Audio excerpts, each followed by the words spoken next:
Hi everybody, Christie Tracy here, and I wanted to do a quick review of the BiSaddle saddle that I've been using now for about 3 or 4 months.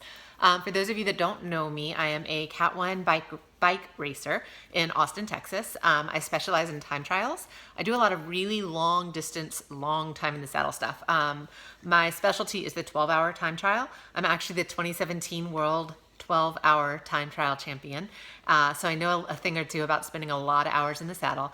And I've also recently gotten into gravel, and I really love the long races, like the 100 and 200 mile gravel stuff. I also do crits and road races, and I use the trainer. I am a big Zwift fan during the winter when it's cold and raining and nasty, so I have a bike set up on the trainer.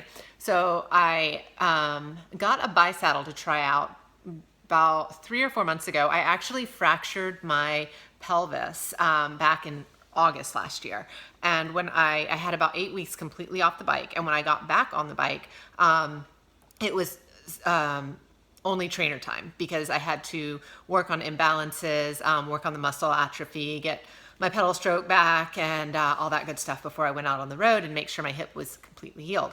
And one of the first problems that I had when I got back on the trainer is I found that my sit bones were getting super sore after a really short amount of time on the saddle that I'd been using for a long time. And I loved this saddle. I'd never had any issues with it before. But when I got back to riding after my hip fracture, I couldn't spend more than half an hour on the bike without a lot of sit bone pain on the trainer. So I started looking for other options. I thought initially, you know, maybe it was just the 8 weeks that I took off the bike and that I had to, my butt had to get acclimated to a bike saddle again.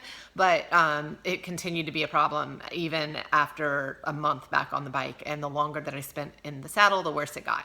So that's where BiSaddle came along. So this is the BiSaddle shapeshifter saddle, and this is what it looks like. As you'll notice, it's a noseless saddle, so it's not very long, and it is very adjustable. So this is pretty much as narrow as it will get, but I've loosened up the bolts, and what you'll notice is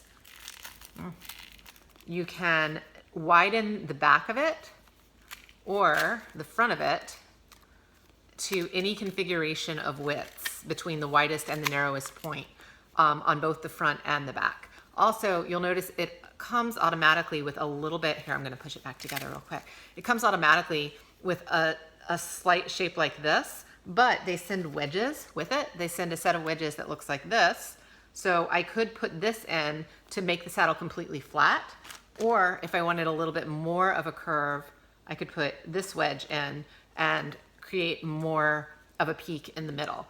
So it's very adjustable to various different shapes and sizes, because as we all know, it's not a one saddle fits all kind of deal. So I've had a really hard time finding saddles. I had finally found one that worked for me, and like I said, after I broke my hip, it no longer worked for me.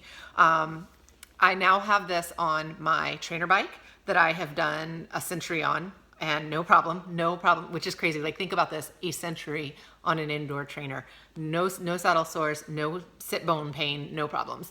I've got it on my gravel bike. I have raced and set course records on the BiSaddle on my gravel bike on 86. The longest I think I've done so far is an 86-mile gravel race, but it was awesome.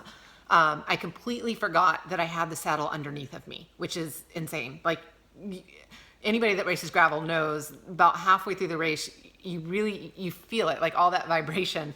I've very rarely ridden gravel that I didn't finish the day with a saddle sore, because there's a lot of vibration and a lot of friction going on, and I haven't had a problem with the saddle sore at all using the saddle.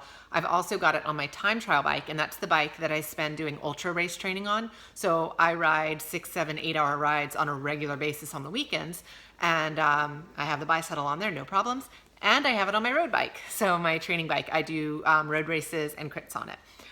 The one thing that I will say is when you very first get it, you want to make sure that you give yourself 2 or 3 training rides to get it adjusted just right. So you want to measure your sit bones, or if you have a saddle that's been working fairly well for you, measure the width of that saddle and then try to match this up as close as you can and do a ride and see how you feel. And if you have a little bit of numbness, maybe open the front up a little bit. If you have a little bit of rubbing, then close the front back a little bit. But it'll take 2 or 3 rides to get it set just right. But once you have it set just right, you're gonna forget that it's underneath of you. It's amazing. So anyway, that's my review of the BiSaddle. I highly recommend it. And if you have any questions, you can reach me through Instagram direct message. I'm Texas Paleo Racer on Instagram.